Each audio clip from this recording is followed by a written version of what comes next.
still there, I would have been stretched out along the jetty with Maud and Lucy, the daughter of my father's friends, soaking up the warmth of the wood beneath us and listening to the shouts of the men unloading fish and spices along the harbour. In front of us, moored dhows would be bumping gently against each other in the waves, and kingfishers dive-bombing the water in flashes of blue and orange. Across the bay was Zanzibar, home to the Sultan. One afternoon, I'd taken my father's binoculars out to look at the island, a stretch of brilliant white sand dotted with palms and matched by the whitewashed palace and fort at its edge. To the left, I could see an Indian banyan tree, alive with vervant monkeys, and behind that, the shaded labyrinthine streets of Stone Town. Children darted in and out of focus, rusted red iron roofs sloped upwards, and bed sheets, used in the place of curtains, flailed outwards in the breeze. "That's the breath of God," Maud said when I showed her. I didn't see how Kenya could be better than that. Along the train, doors began to slam. "Theo, open the window, please," my mother said. "Perhaps we should leave it closed," my father said. "It gets quite dusty later on." My mother frowned, and he hurriedly waved at me to do as she said. With the window open, the carriage began to smell. Home, Scotland, had smelled clean, like heather or salt when the breeze blew straight from the ocean. And then in the spring and autumn the rain would come, hammering the earth and releasing the rich smell of peat from it.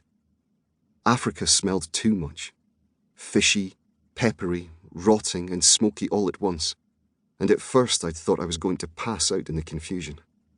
Now I could occasionally make something out, the sour animal scent of a donkey, or the sweetness of the mimosa that spilled over the white fences surrounding the Europeans' houses, or caramel from the sugared nuts a man was selling on the platform. "That's hardly any better," my mother said, peeling off her gloves, and I pressed myself against the back of my seat to be further away from her. She was 17 years younger than my father, and I knew that men found her beautiful. To me, however, she was only unpredictable. Sometimes she would nuzzle me, rubbing her nose against my cheek and gently pulling my hair, and other times she would fly at me, cuffing me around my head. My last tutor had quit when my mother, whose own schooling was stopped at 13, overheard me stumbling on my arithmetic and ran into the room to slap me across the face, shouting the right answers. After that, I was sent to boarding school. "When are we going to leave?" she said. "Can't you have a word with someone, William?" "Just a few more minutes." Maud traced an outline with her finger over the mesh of the mosquito screen. "Will we come back to Mombasa?" "Another time," my father said. "We're going to the Norfolk Hotel in Nairobi now. You know Theodore Roosevelt stayed there in 1909 on his African safari and scientific expedition." He placed a meaty hand on my neck. "Your namesake, Theo." At 54, my father was the one who resembled Roosevelt, with his moustache and his glasses and his waistcoats.